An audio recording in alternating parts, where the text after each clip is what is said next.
Ya terminamos con las céstodos y comenzamos con el grupo de los nemátodos. Les pido atención para que avancemos más rápido y a ver, dentro de la teniasis, ya vimos la de los carnívoros, que están asociados siempre a la predación, siempre asociado a la conducta del carnívoro y presa, siempre hay esa misma asociación. Con el concepto de la difilobotriasis ocurre lo mismo, con la diferencia que el difilobotrio es una teniasis que sí afecta al humano. Pero dicho eso, como pueden ver abajo, también afectan a las otras especies. Sí, león marino, otros carnívoros, otros incluso aves y algunos mamíferos como pinípedos. Los pinípedos son lobos marinos, focas y civeles.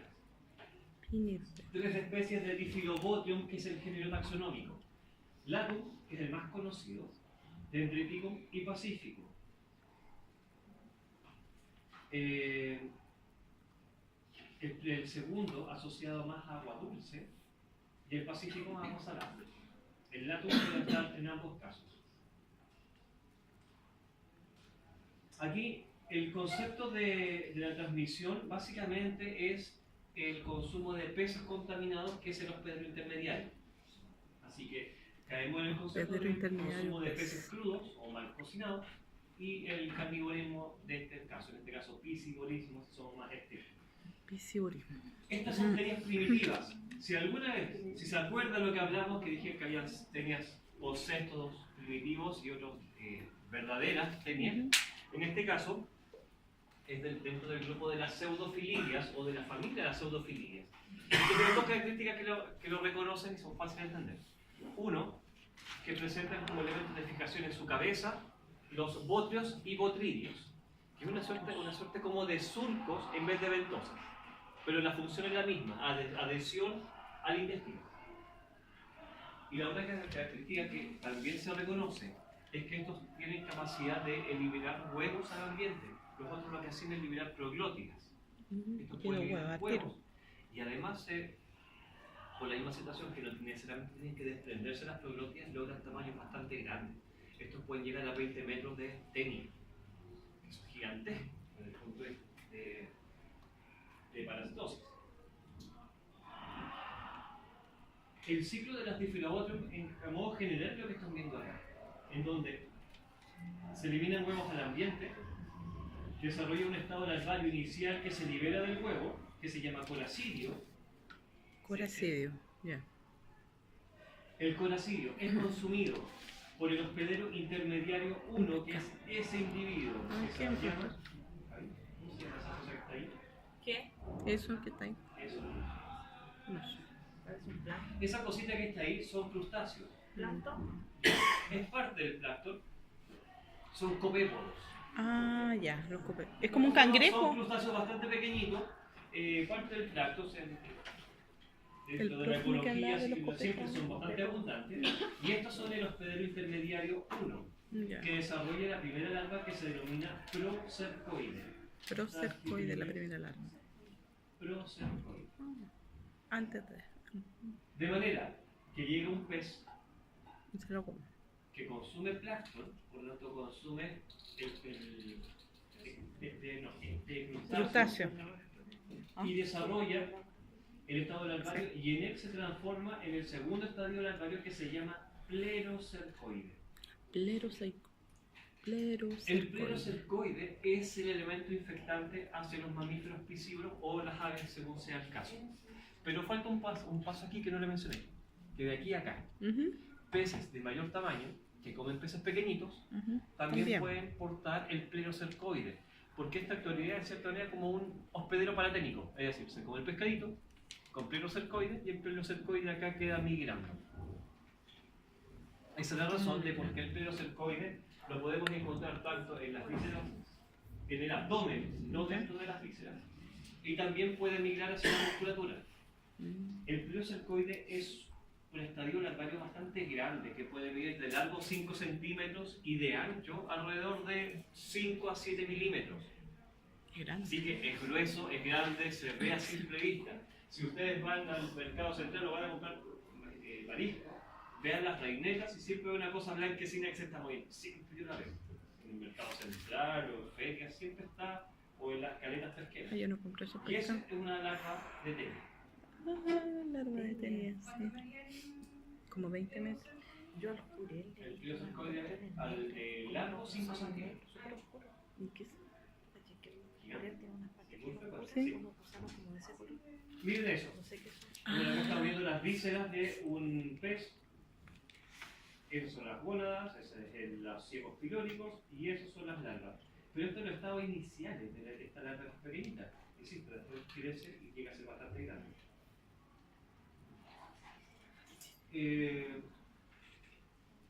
Acá nosotros nos contagiamos como hospederos definitivos, desarrollando la tenia adulta en el intestino delgado, y básicamente es por el consumo de peces crudos.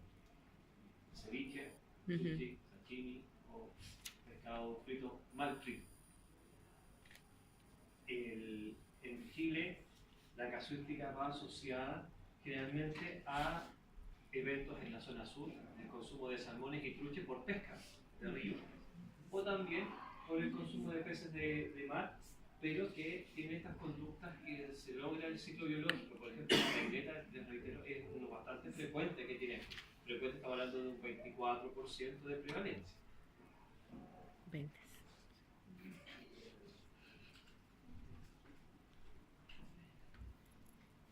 Fíjense, y acá creo que estaba mostrando un poquito, de que efectivamente es una tenia que cuando se ve se reconoce fácilmente por su morfología. Y es, recuerden que estamos hablando como una tenia de humanos. Por lo tanto, lo que están viendo ahí es una tenia que es diferenciable a la tenia saginata, a la tenia solium, que son las dos tenias humanas, que también le dimos importancia como para ser humanas. Esta tiende a ser más ancha que larga, y lo que ven ese círculo en el centro corresponde al útero, que es un útero ramificado pero globoso, es decir, es como aglomeraciones de huevos en su interior. Como toda teniasis, dejemos que las tenias se portan bien como parásitos, ¿cierto? Porque el efecto principal es el efecto sustractor, quita nutrientes. Pero si el individuo compensa esa deficiencia nutricional, en realidad no tendría sintomatología, salvo algún distensión abdominal, diarreas esporádicas asociadas con constipación, pero insisto, en general pueden pasar desapercibidas. Pero sí es importante lo que está mencionando acá, falta de vitamina del complejo B, porque eso sí lo notan, si no son suplementados en la dieta, hay deficiencias de vitamina. Anemia. Ácido fólico. El diagnóstico de esto es bastante fácil. En el caso de la teniasis humana, por la observación de las pleurotias, cuando ya por acción mecánica se van desprendiendo.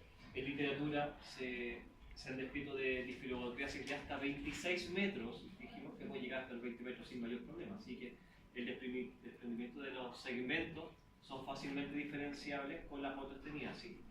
Y también la inspección de los pleurocercoides, en el caso de los peces también es algo fácil de reconocer y de pesquisar.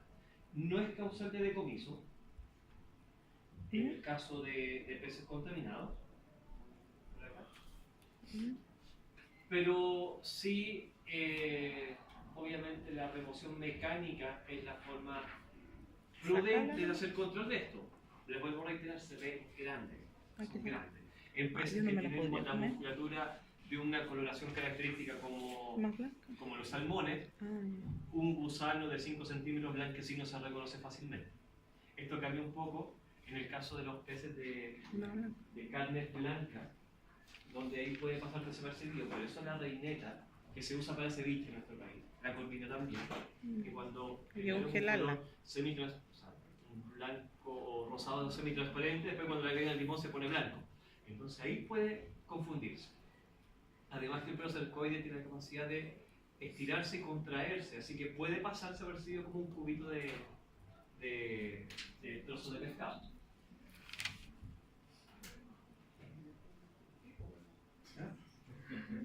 Hay que congelarlo. Hay que ver de todo, pero saber qué comer.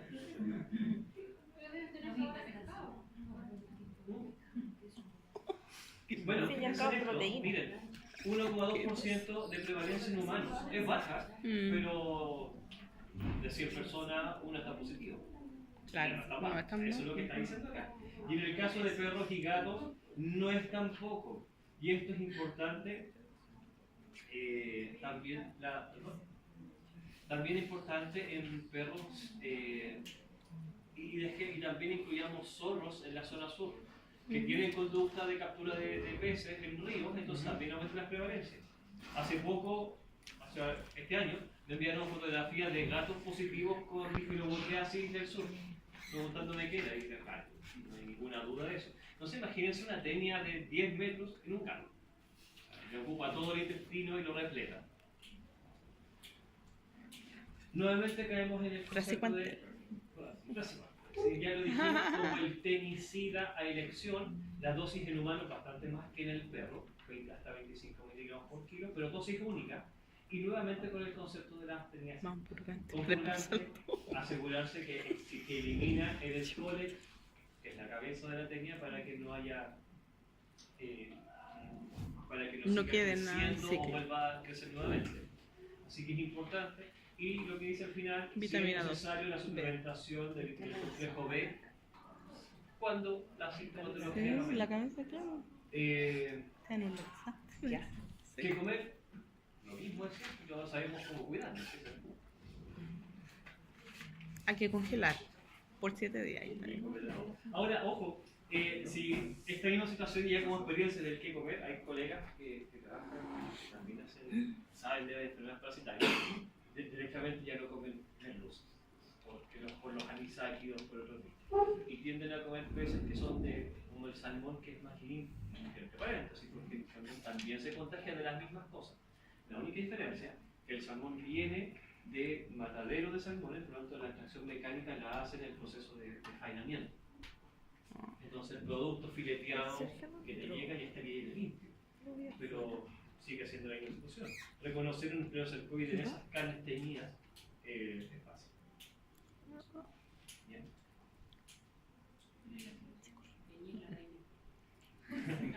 Saben que los salmones se tiñen, ¿cierto?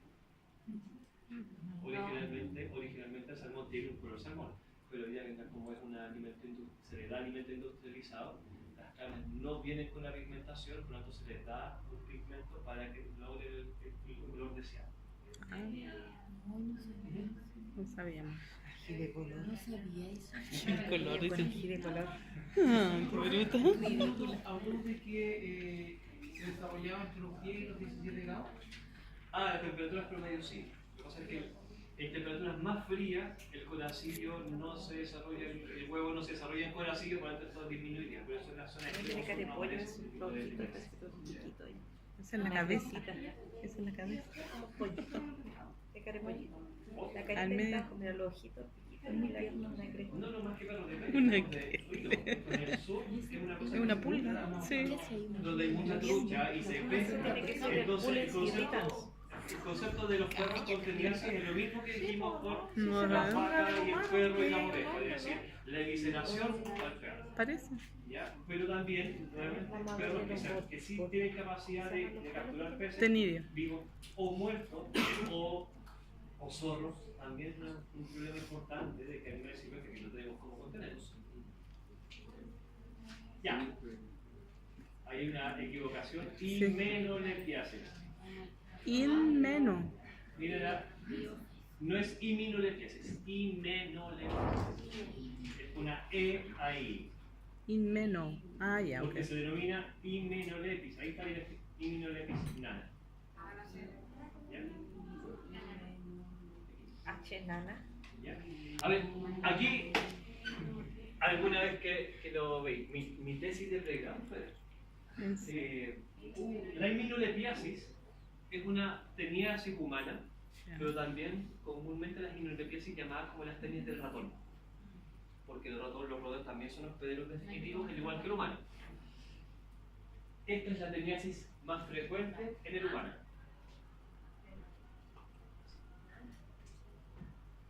Estudios a nivel mundial, las prevalencias van del 1 al 58%. Ah, En los años 70, en Chile, la himinolepiasis es la teniasis más frecuente, donde está la mitad de los niños parasitados con esto. 70. Entonces, si lo pensamos así, todos sus padres, la mitad estaban con este parche. ¿Y por una prueba? ¿Por qué pasa esto? Vamos a explicar el ciclo y se va a justificar estas altas prevalencias. A ver, primero, hay cuando hablamos de inmunolepiasis, son dos tipos de tenia, la immunolepis nana y la immunolepis diminuta. Ya.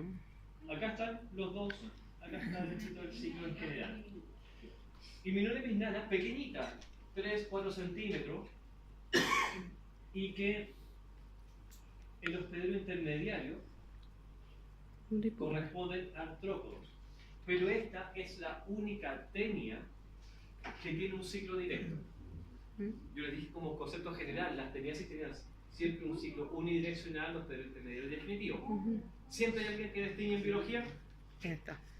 Esta es la única teniasis con ciclo directo, es decir, que un humano o un ratón puede consumir el huevo de la tenia, desarrollamos el estado larvario que es el citicercoide, y en el interior de nosotros el citicercoide se transforma en la tenia adulta. ¿Ya? Así que ahí por eso el ciclo lo muestra así tal cual: huevo, plenocercoide y tenia adulta. Esa es una forma del ciclo de transmisión.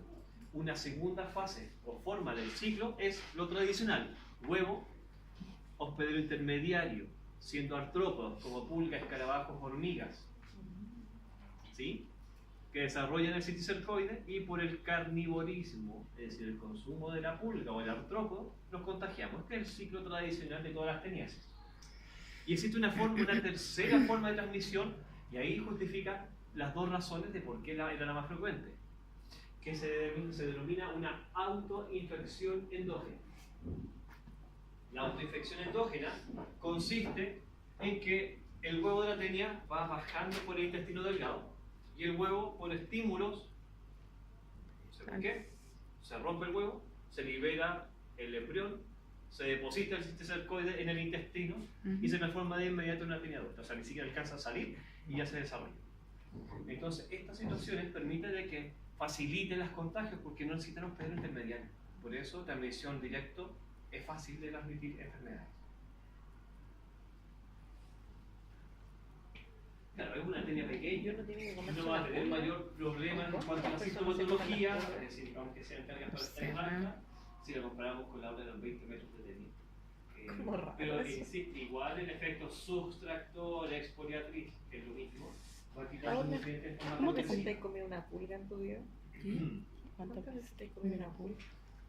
En el cambio, la immunolepis diminuta es una tenia que es bastante más grande que la anterior, hasta 60 centímetros, pero esta sí está obligada a obtener en el ciclo un hospedero intermediario, que son los artrópodos ya mencionados. Por lo tanto, si bien afecta al humano, la casuística es bastante escasa. En literatura, el segundo libro, 400 casos descritos y nada más que eso. Muy extraño. Excepto durmiendo que te falta una. El diagnóstico de las dos teniasis se puede hacer solamente por la observación de los huevos. El huevo de la tenia, de la immunolepis, tiene características morfológicas que lo diferencian y que entre ellas también son reconocibles. Y lo debería decir acá. Sí, esto es. La presencia de filamentos polares, que se refiere a que el huevo de la tenia presenta el embrión hexacanto, y de aquí nacen unos filamentos. Además de que la immunolepis nana, los futuros ganchitos se disponen en forma de abanico. En cambio, la immunolepis diminuta no tiene filamentos polares y los filamentos son paralelos. En la más chiquitita, parados los filamentos. Ahí está lo bueno. ¿Cuál es eso? Sí. Así que es fácilmente diferenciable las teniasis. ¿Perdón? Sí, es nana. Nana. La otra de ella es diminuta. Y los conceptos son los mismos, no hay mucha diferencia con las teniasis. En cuanto a la forma de transmisión, la forma de prevención y los tratamientos. ¿Cuál es el tratamiento? Casi Las dosis ya las mencionamos. pero Ponte. sí la relación Sexto de diciembre. la presencia de roedores ha sido un factor determinante porque termina siendo los reservorios de estas enfermedades que facilitan el contagio hacia los humanos. ¿Ya? Factores sociales o determinantes sociales, obviamente que lo facilitan, el trato socioeconómico bajo, la falta de alcantarillado, la falta de agua potable, o sea, todos los factores de vulnerabilidad social aumentan las posibilidades de este tipo de parásitos, como en la gran mayoría de todas las parásitos.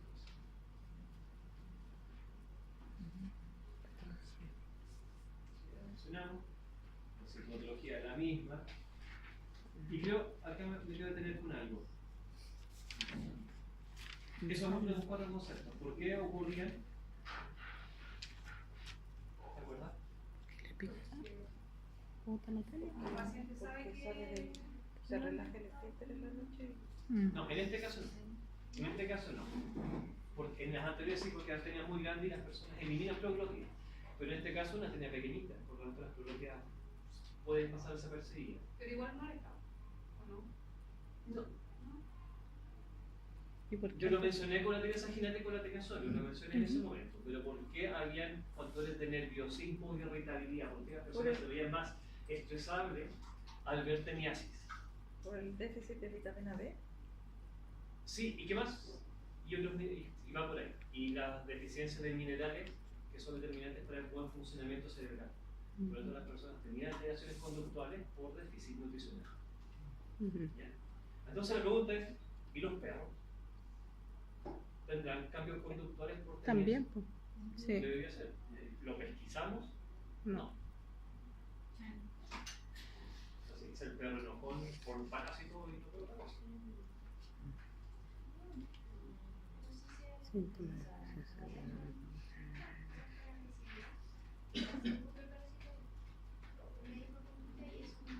Es importante revisarlo. Ahora, ver la asociación, y eso puede ser con cuenta de tesis, animales que vayan, que tengan problemas de agresividad, asociarlos con parásitos. Ya. ¿Hace cuánto? ¿Qué? Si son varios. Con la conducta del animal, que sea agresivo, puede significar Ya. interesante.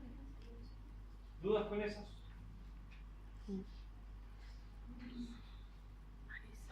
Profesora, había una de esas que decía que provocaba sensación de vergüenza, no me acuerdo cuál era, pero me llamó la atención. La tenia saginata Una de esas, la sensación de vergüenza en el PP. Ahora no. de la Sí, una de esas. de la bifidobondiasis, porque como son tenias grandes se ven. Y en el mismo concepto dijimos con la saginata que las personas están conscientes de que están parasitadas. Y esa sensación de vergüenza, de no querer contar o no ir al médico porque por vergüenza, ocurre. Entonces también hay que, en cierta manera, Educar. educar, porque no es normalizar, no es que decir no importa, no pasa nada. No quiere decir que no es tan terrible tampoco, pero la manera de saber qué pasa es yendo al médico. Entonces la recomendación es necesariamente que las personas asistan al médico de forma oportuna, porque tampoco se pueden dar cuenta que si bien estos problemas pueden ser graves como parasitosis, pero son muy Ya fáciles de está solucionar. ignorando, decía, adiós, hijo mío. Antes de tirar la cadena te despide. Yo lo sacaría y le daría comida. Que criarlo bien. Oye, ¿dónde está tu amor por los animalitos? Aparte, sería tuyo. ¿Tú lo crees? Es casi un hijo. Hijo mío. Ya, dudas para cerrar con tenias, sextos, dos, platelmintos y parecidos. ¿Todo claro? Como recomendación, recuerden que los ciclos de las tenias todos son siempre indirectos, salvo inmunolepignana, y eso es importante de reconocer y por eso la frecuencia de esto. En Chile, si no me equivoco, o yo no he leído, tenía estudios en la actualidad de inmunolepignana. Los últimos libros que había y hablaban de esto de prevalencia son del año 70, así que es un buen tema de cómo actualizar las parasitosis humanas acá. Ahora cambiamos de tema y nos pasamos del tipo platelminto al tipo nematelminto y específicamente a la clase nematoda. Nematodos. ¿Qué caracterizaba a los nematermíneos. Perdón. Redondos, sí. ¿Ah? Redondos, no son redondos, son pelotitos. Esferoide. Sin segmento. Sí, no segmentado. Cilíndrico. Cilíndrico, no segmentado. Son gusanos cilíndricos. Sí. ¿Por qué son cilíndricos sin segmentación del cuerpo? Que lo diferencia del grupo anterior. Y además con un contenido de un líquido de Pseudoceloma. pseudoceloma. Ujú. ¿Ya? Eso le da la Hace turgencia, el líquido que en cierta manera va a reemplazar la célula del parénquima, en el caso anterior, Ujú. y un estado de desarrollo o de evolución intermedia hasta los verdaderos celomas. Ujú.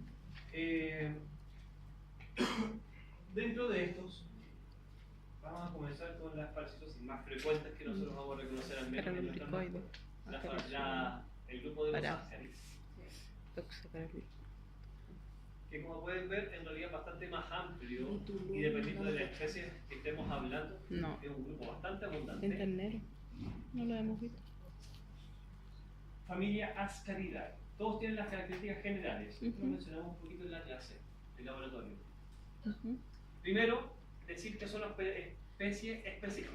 Como ven acá, del humano, del cerdo, Especie del caballo, El perro, ternero, gato. Ese no lo habíamos caso de visto. terneros, perro, gato, cosas que leoninos de cánidos y félidos silvestres. Y en este caso el género de los Baelisascaris, que son muy importantes en el hemisferio norte. Osos y mapaches, en especial el último. ¿Por qué este es especialmente importante en el hemisferio norte? Por la cercanía de los mapaches con Los humanos. Ya, y una zoonosis importante. Mm. Todos los ascaris se transmiten por ciclo directo, Ya.